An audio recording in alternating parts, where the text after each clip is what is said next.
Welcome to everyone. दोस्तों, एक ऐसे ग्रह की खोज जो हमारे अपने सौर मंडल के भाग्य के बारे में महत्वपूर्ण जानकारी दे सकता है, खासकर ये कि कैसे सूर्य एक दिन पृथ्वी को निगल जाएगा। ये खोज एक दुर्लभ अवसर है कि जब कोई तारा अपने अंतिम चरण में प्रवेश करता है, जिसे रेड जायंट फेज के रूप में जाना जाता है, जो अपने ज्वलंत मृत्यु के द्वार में आसपास के ग्रहों का विस्तार और भस्म कर देता है। इस खोज से वैज्ञानिकों को वास्तविक समय की झलक मिलती है कि जब सूर्य एक जायंट राक्षस बनेगा तो क्या हो सकता है। इस चरण के दौरान पृथ्वी को सूर्य की बाहरी परतों द्वारा निगल लिए जाने की उम्मीद है। इस दूरस्थ प्रणाली का अध्ययन करने से खगोलविदों को अपनी भविष्यवाणियों को दावा करने की अनुमति मिलती है। ये नया ग्रह एक जीवित प्रयोगशाला के रूप में कार्य करता है, जो हमें यह समझने में मदद करता है कि तारे कैसे विकसित होते हैं और उनकी कक्षा के भीतर ग्रहों का अंतिम भाग्य क्या है। यह प्रलयकारी घटना, जिसे स्टेलर इंजेस्शन के रूप में जाना जाता है, ये विनाश की एक कॉस्मिक बैले है जो बहुत अच्छी तरह से पृथ्वी को अब से अरबों साल बाद निगल सकती है।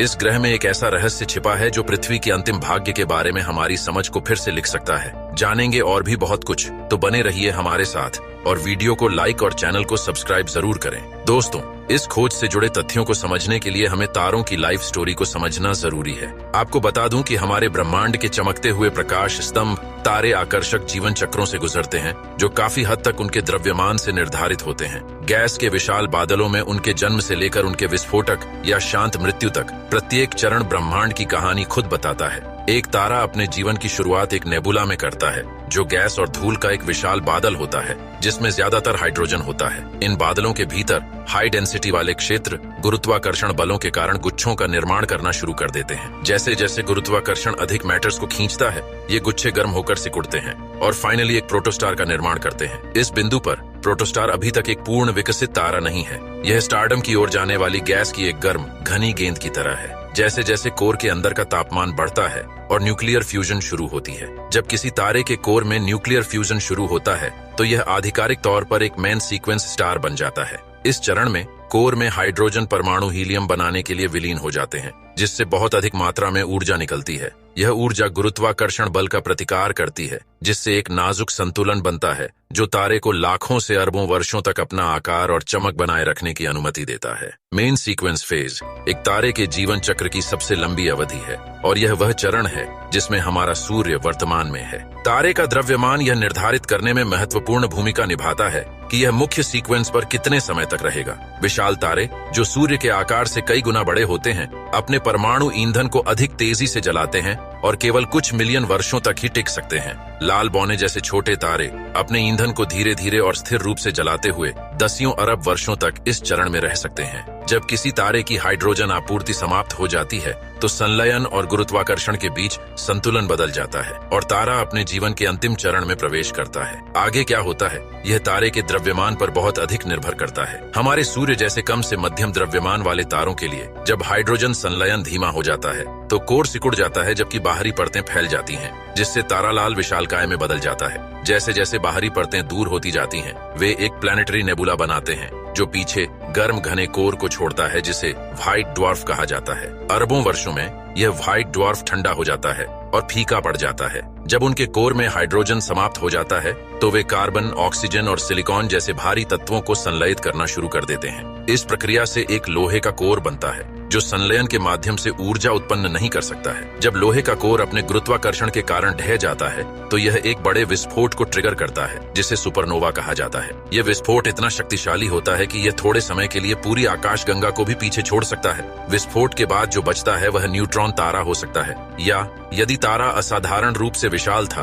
तो ब्लैक होल हो सकता है। एक सफेद बौना कम द्रव्यमान वाले तारे का अवशेष होता है। यह अविश्वसनीय रूप से घना होता है और समय के साथ धीरे धीरे ठंडा होता जाता है और फाइनली एक ठंडा गहरा काला बौना बन जाता है। दूसरी ओर न्यूट्रॉन तारे विशाल तारों के ढह गए कोर से बनते हैं। वे अविश्वसनीय रूप से घने होते हैं, जिसमें एक चम्मच न्यूट्रॉन तारे का वजन अरबों टन होता है। यदि शेष द्रव्यमान बहुत बड़ा है तो तारा ब्लैक होल बनाने के लिए और भी अधिक ढह जाता है, जहां गुरुत्वाकर्षण इतना तीव्र होता है कि कुछ भी, यहां तक कि प्रकाश भी बच नहीं सकता। दोस्तों, वैज्ञानिकों ने अभी हाल ही में एक एक्सोप्लैनेट पाया है जो पृथ्वी के अंतिम चरण की भविष्यवाणी कर सकता है और बता सकता है कि भविष्य में 8 अरब साल बाद पृथ्वी कैसी होगी। लगभग 4000 प्रकाश वर्ष दूर स्थित इस ग्रह का ये लंबा नाम है और एक सफेद बौना तारा है। हमारे सूर्य को अब से कई अरब वर्षों में एक सफेद बौने में बदलने की भविष्यवाणी की गई है। यही वजह है कि शोधकर्ताओं का मानना है कि एक्सोप्लैनेट कुछ हद तक पृथ्वी की तरह है, लेकिन ऐसा तभी होता है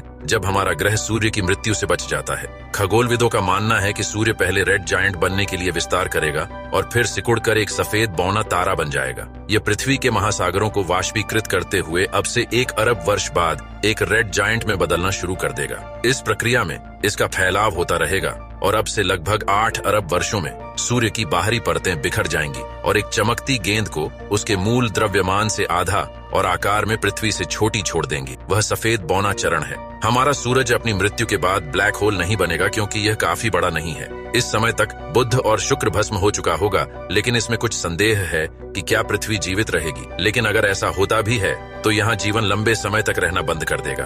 बर्कले के कैलिफोर्निया विश्वविद्यालय के पीएचडी स्टूडेंट केमिंग जांग ने एक बयान में कहा कि वर्तमान में हमारे पास इस बात पर आम सहमति नहीं है कि पृथ्वी 6 अरब वर्षों में रेड जायंट सूर्य से घिरे रहने से बच सकती है या नहीं। झांग ने कहा कि पृथ्वी केवल 1 और अरब वर्षों के लिए रहने योग्य होगी। यही कारण है कि इस एक्सोप्लैनेट में, जो पृथ्वी की तरह ही विशाल है, वैज्ञानिकों की रुचि है, क्योंकि यह एक ऐसी दुनिया का एक उदाहरण है जो होस्टिंग स्टार के फैलाव से बच गया है। हालांकि एक्सोप्लैनेट व्हाइट ड्वार्फ के रहने योग्य क्षेत्र के बाहर रहता है और इस प्रकार जीवन को आश्रय देने की संभावना नहीं है। दिलचस्प बात यह है कि साइंटिस्ट का मानना है कि एक बार जीवन हो सकता था जब सफेद बौना सूर्य जैसा तारा था। रिपोर्ट में कहा गया है कि सफेद बौना सूर्य के द्रव्यमान का लगभग आधा है, जिससे पता चलता है कि विस्फोट होने और अपनी बाहरी परतों को बाहर निकालने से पहले यह मूल रूप से आकार में सूर्य के समान था। एक्सोप्लैनेट की वर्तमान कक्षा से पता चलता है कि यह अपने तारे से लगभग उतनी ही दूरी पर था जितनी पृथ्वी सूर्य से है। इससे पहले कि तारे के मरने पर यह और दूर चला जाए। वैज्ञानिक हमारे ग्रह के भाग्य का पता लगाने की कोशिश कर रहे हैं और क्या यह रेड जायंट चरण से बच सकता है, जो सबसे खतरनाक है। झांग ने कहा कि हमारे सौर मंडल में रहने योग्य क्षेत्र, जो वर्तमान में पृथ्वी की कक्षा में है, जब सूर्य का विस्तार होगा तो बृहस्पति या शनि में धकेल दिया जाएगा। झांग ने कहा कि इनमें से कई चंद्रमा बड़ा ग्रह बन जाएंगे। मुझे लगता है उस स्थिति में मानवता वहां से बाहर निकल सकती है। दोस्तों, तारों का जीवन चक्र कॉस्मिक प्रोसेस का एक अभिन्न अंग है। एक तारे की मृत्यु अक्सर नए को जन्म देती है, क्योंकि सुपरनोवा विस्फोटों से निकली मैटर्स नए नेबुला के निर्माण में योगदान करती है। यह स्टेलर रिसाइक्लिंग प्रक्रिया सुनिश्चित करती है कि ब्रह्मांड का विकास जारी रहे और नए तारे, ग्रह और शायद जीवन भी बनते रहे। सूर्य सभी तारों की तरह एक दिन अपने जीवन के अंत तक पहुंच जाएगा, लेकिन इससे निकलने वाली मैटर्स ब्रह्मांड के निरंतर घूमते चक्र में अगली पीढ़ी के खगोलीय पिंडों को बनाने में मदद करेगी। एक मरते हुए तारे की परिक्रमा कर रहे इस दूर के ग्रह की खोज हमारे अपने सौर मंडल के संभावित भविष्य की एक दुर्लभ झलक प्रदान करती है। जैसे जैसे हमारा सूर्य बूढ़ा होता जाएगा, एक रेड जायंट में बदल जाएगा। पृथ्वी को भी इसी तरह के भाग्य का सामना करना पड़ता है। हालांकि यह घटना अरबों साल दूर है, लेकिन यह खोज नए शोध के द्वार खोलती है जो ग्रहों और उनके तारों के दीर्घकालिक विकास में महत्वपूर्ण अंतर्दृष्टि प्रदान कर सकती है। इस ज्ञान के माध्यम से हम न केवल ब्रह्मांड की बेहतर समझ प्राप्त करते हैं, बल्कि हमारी दुनिया के अंतिम भाग्य के बारे में भी जान पाएंगे। क्या मालूम कि हम इस दुर्लभ घटना को किसी दूसरे प्लैनेट से देख पाएं। तो चलिए मिलते हैं अगली वीडियो पर, और वीडियो को लाइक और चैनल को सब्सक्राइब जरूर करें।